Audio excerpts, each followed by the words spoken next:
সুপ্রিয় দর্শক, চলে এসেছি গাছের কথা ফুলের কথা ইউটিউব চ্যানেলে। আজকে আমি ছাদ বাগানে টবে বা ফলের ক্যারেটে কীভাবে বেগুন চাষ করব সেই বিষয়ে কিছু আলোচনা করব। মূলত বাগানে আপনারা ছোট বেগুন গাছ লাগাতে পারেন আপনাদের দৈনিক নিত্য নৈমিত্তিক সবজি বা ফসলের চাহিদা মেটানোর জন্য। এই জন্য আপনারা বাড়িতে বীজ থেকে চারা করতে পারেন বা বাজার থেকে কেনা চারাও করতে পারেন।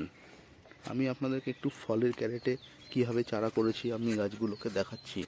এই গাছগুলোর বয়স কিন্তু আমার 2 মাস। বন্ধু, 2 মাসে কিন্তু আমি এই গাছগুলোতে ফসল পাওয়া শুরু করে দিয়েছি। মূলত এর জন্য মাটি তৈরি করতে আমি ব্যবহার করেছি গোবর সার এবং পচা পাতা সার। গোবর সার এবং পচা পাতা মিশিয়ে তার সাথে আমি কিছুটা নিমখোল মিশিয়ে দিয়েছিলাম। আর বিশেষ কোনো রাসায়নিক সার ব্যবহার করিনি।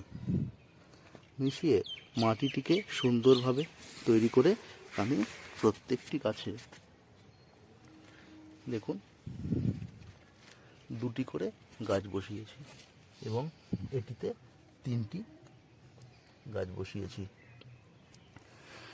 সুন্দরভাবে সামান্য পরিচর্যার মাধ্যমে আপনারা আপনাদের ছাদ বাগানে এভাবে কিন্তু বেগুন চাষ করতে পারেন। বেগুন চাষের জন্য আপনাকে একটু কীটনাশক, প্রয়োজনে নিম তেল কিছুটা পরিমাণে ব্যবহার করতে হয় এবং অবশ্যই পরন্ত বিকেলে আপনারা বাজার চলতি বিভিন্ন রকম কীটনাশক ব্যবহার করতে পারেন। সেগুলোকে আপনারা আপনাদের গাছের সাইজ বুঝে সময় মতো ঠিক করে প্রয়োগ করবেন, সেটার পরিমাণ দেখে নিয়ে। কারণ এক একটি গাছে এক একটি কীটনাশকের এক এক রকম পরিমাণ হয়ে থাকে। এবং এরপর বলবো সারের কথা। আমি 20 থেকে 1 মাসের মধ্যে পাতলা খোল জল দিই এবং প্রয়োজনে মাঝে মাঝে আমি জৈবিক সার হিসাবে আমি পাতলা ফেলে দেওয়া যে ভাতের ফ্যান, সেই ভাতের ফ্যানের সাথে জল মিশিয়ে মাঝে মাঝে প্রয়োগ করি। এবং অবশ্যই ভাতের ফ্যানের সাথে সামান্য পরিমাণে হলুদ মিশিয়ে দিই, যাতে সেটা কোনো রকম ফাঙ্গাস ইনফেকশন না করে। এবং মাঝে মাঝে আমি 15 থেকে 1 মাসের মধ্যে সামান্য পরিমাণে মিরাকুলান স্প্রে করি। মিরাকুলান প্রতি লিটার জলে 1 ml করে স্প্রে করলেই যথেষ্ট। তাতে আপনার ফুল থেকে ফলগুলো হতে সাহায্য করবে। এইভাবে সামান্য পরিচর্যার মাধ্যমে আপনারা আপনাদের ছাদ বাগানেও কিন্তু সুন্দর বেগুন গাছের চাষ করতে পারবেন।